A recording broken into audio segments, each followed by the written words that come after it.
Under the dim glow of the church's stained glass windows, where colors of crimson and gold danced softly across wooden pews, a story began, one that no one could have predicted.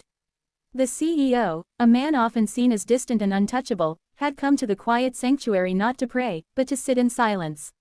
His life was a blur of boardrooms, contracts, and the coldness of skyscrapers. Yet in that holy silence, he was simply a man, lonely and tired, searching for something he could not name. His heart had been locked away for years, ever since loss and betrayal taught him it was safer not to feel. But fate had a way of knocking on doors when least expected. The small sound of footsteps echoed in the vast emptiness of the church. At first, he thought it was just the faint creak of the old wooden floor. But then, he saw her, a little girl in a simple dress, holding a small teddy bear, her eyes wide but filled with a strange kind of courage. She hesitated at first, but when her gaze met his, she walked toward him with the innocence only a child could carry. He wasn't used to children.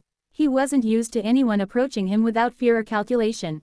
Yet here she was, standing in front of him as if he wasn't the powerful man the world bowed to, but simply another soul in need of kindness. "Are you sad, mister?" she asked, her voice so pure that it broke something inside him. He didn't know how to respond. Words felt heavy on his tongue. But she didn't wait for an answer. Instead, she hugged her teddy bear closer and whispered the words that would change everything. "I don't have a papa, can you be my daddy forever?" The weight of her plea was unbearable and yet healing at the same time. For years, he had buried his emotions under layers of success, wealth, and control. Yet this little girl, with her fragile voice, tore through every wall he had built. She wasn't asking for money, gifts, or promises. She wasn't asking for the things the world expected of him. She was asking for love, for someone to stay. And for the first time in decades, he felt tears sting his eyes. Her story unfolded slowly, gently, as children often reveal things in fragments. She had been brought to the church by her grandmother, who was struggling with illness. Her mother had passed away years earlier, and her father had never been in her life. The grandmother was her only family, and even she feared the day she could no longer care for her granddaughter. The little girl had overheard whispered prayers, seen the worry in her grandmother's eyes, and understood more than a child should. That's why she asked him, this lonely man sitting alone in church, to be the father she had never known. For days afterward, he could not stop thinking about her. He went back to the church, not for faith, but for her. Each time, she would be there with her teddy bear, sitting in the front pew, humming softly to herself. Slowly, he began to talk to her. At first, just a few words. Then, longer conversations. She told him about her favorite stories, about how she loved drawing rainbows even when the sky was gray, about how she dreamed of one day having a family who would clap for her at school performances. He listened in silence, and for the first time, his heart began to soften. The CEO, once a man of cold logic, began to feel the warmth of something he thought he had lost forever, hope.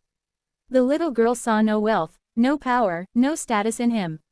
She saw only a man who needed love as much as she did. And in that church, beneath the watchful glow of saints in stained glass, a bond began to grow. When her grandmother's health declined, the man who once believed he had no place in anyone's life stepped in. He arranged the best medical care, not out of obligation, but because he could not bear to see the child's eyes dim with sorrow. The grandmother, though frail, recognized the change in him. She told him one evening, her voice shaking, God doesn't always send angels with wings. Sometimes, he sends them in suits, lost and lonely, until they find where they truly belong. Those words stayed with him, reshaping the way he saw himself and his life. The child began to call him Papa, in whispers, afraid he might not accept it. But one day, when she tripped and scraped her knee, she cried out for him without thinking. The word, Papa, echoed through the church, and as he rushed to her side, something inside him broke free. He lifted her gently, wiped her tears, and for the first time, whispered back, I'm here. Papa's here. That moment sealed a promise, one stronger than any contract he had ever signed. His world shifted. No longer were his days consumed only by endless meetings and stock prices. He started leaving his office earlier, attending her school events, listening to her laughter fill the empty spaces of his mansion that once echoed only with silence. She painted drawings for his office walls, filling the sterile space with rainbows and smiles. His employees, once terrified of his stern presence, noticed the subtle change. The once cold CEO now carried warmth in his eyes, softened by the love of a child who had chosen him. Her innocence transformed him in ways nothing else could. She taught him to see beauty in the simplest of things, the joy of chasing butterflies, the comfort of bedtime stories, the courage of holding someone's hand in silence. In return, he gave her stability, protection, and the unwavering presence she had longed for.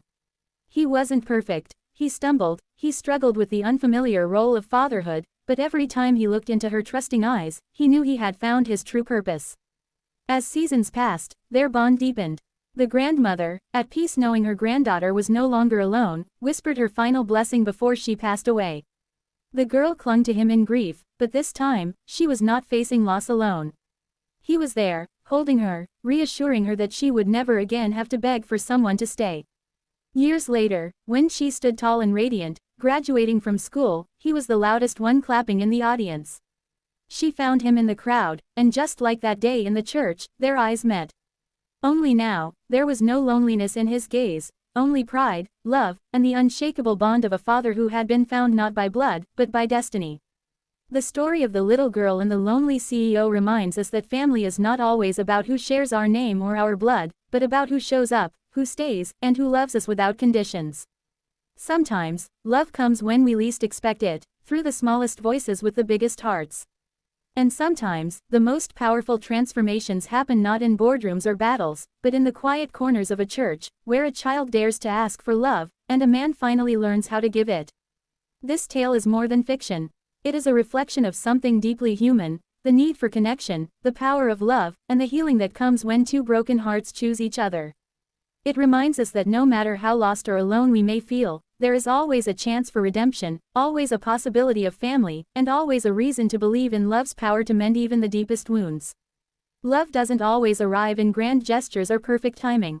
Sometimes, it walks in softly, holding a teddy bear, and whispers the words that change a life forever. I don't have a papa, can you be my daddy? And when those words are answered, not with hesitation but with love, a new story begins, one that lasts a lifetime. Would you like me to extend this to a full 1600 words version with even more emotional depth, dialogues, and vivid storytelling flow suitable for a YouTube narration?